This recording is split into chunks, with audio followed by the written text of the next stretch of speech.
Hoje eu vou indicar o texto das explicações para a quase estagnação da economia capitalista no Brasil, que é um texto do economista brasileiro Eleutério Prado.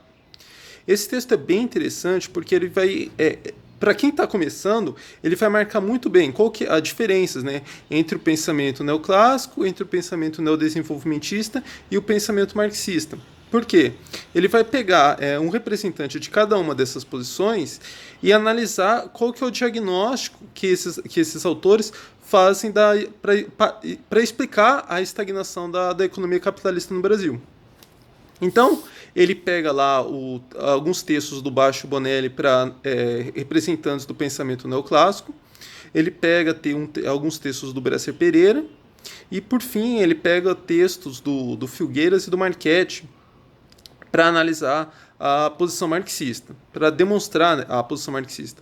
Eu vou comentar principalmente alguns textos do Marchetti aqui individualmente, mas em outras oportunidades. Aqui, basicamente, o que eu queria destacar, né, é que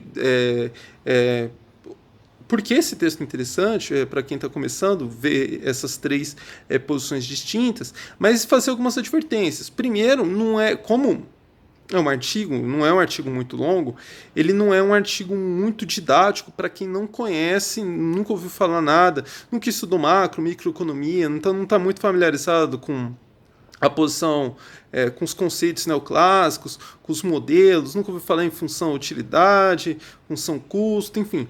É interessante, vale a pena ler, mas vai ser o texto mais difícil, principalmente quando ele estiver analisando a posição neoclássica. Acho que mais até do que a neodesenvolvimentista. Porque a neodesenvolvimentista, como ela puxa um pouco mais para a história, fica um pouco mais visível, um pouco menos chato, enfim.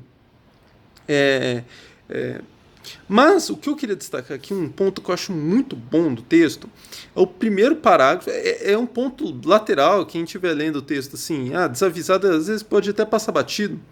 É o primeiro parágrafo da seção do texto que ele vai falar da posição marxista. Eu acho primoroso naquele parágrafo. Tem só ali uma hora que ele fala consciência ideológica, que eu trocaria por consciência prática, porque o que ele discute, né, nesse parágrafo, que é um tema que, para mim, é do maior interesse, porque é o que eu estou estudando. Ele discute a funcionalidade, como a ação dos agentes econômicos.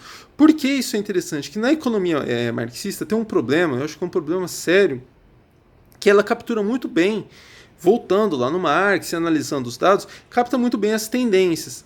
Mas, ao fazê-lo, eles não conseguem analisar muito bem ou ignoram que são agentes econômicos, são pessoas tomando decisões e então eles acabam, ao ignorar então que são pessoas agindo teleologicamente, pondo fins, escolhendo entre alternativas para atingir os objetivos, ele acaba perdendo esses nuances de incerteza, porque a ação humana ela é incerta.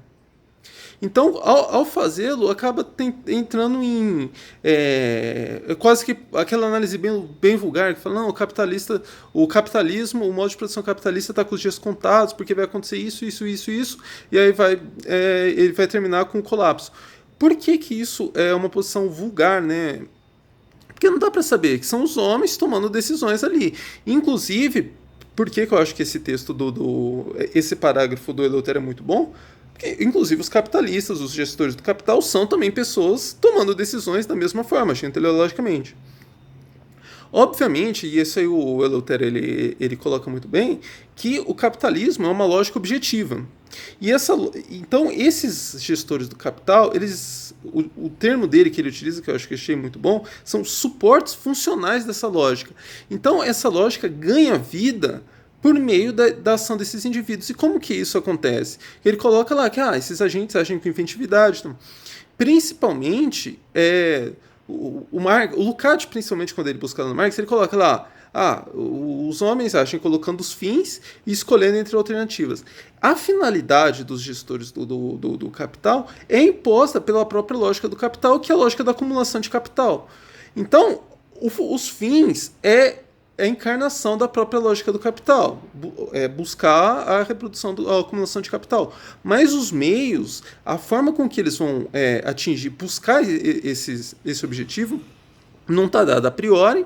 E muitas vezes, justamente porque eles têm essa consciência prática, a maioria desses gestores não entende nada do valor, essa parte subjacente, então eles tomam as decisões em cima da consciência prática, em cima de questões mais empíricas, e frequentemente eles tomam as decisões erradas.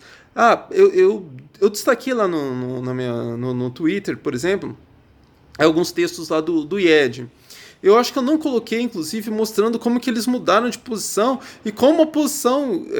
isso aí eu devia ter colocado lá também, mas como a posição original deles já entrava em contradição com o diagnóstico que eles fazem na época das eleições, e aí depois eles voltam atrás. Então, é cheio de confusão, é cheio de contradições. Por quê? Porque eles tomam decisões, eles têm essa finalidade que é imposta pela própria lógica do capital, da qual eles simplesmente são encarnações, mas esse diagnóstico, essa capacidade de ler o que está acontecendo, tomar decisões, são homens fazendo, sujeito a erros, sujeito a equívocos, sujeito a tomar uma decisão, por exemplo, objetivando expandir a acumulação de capital e gerando muitas vezes o efeito contrário. Então, o texto é muito bom porque ele destaca essas três posições distintas, é bem legal para quem estiver começando a entender bem as diferenças, mas eu aproveitei aqui esse vídeo para destacar muito esse primeiro parágrafo da seção que ele vai analisar a posição marxista. É muito bom esse parágrafo, pena que ele não... É um ponto lateral ali na discussão do texto. Mas então é isso, abraço e até a próxima.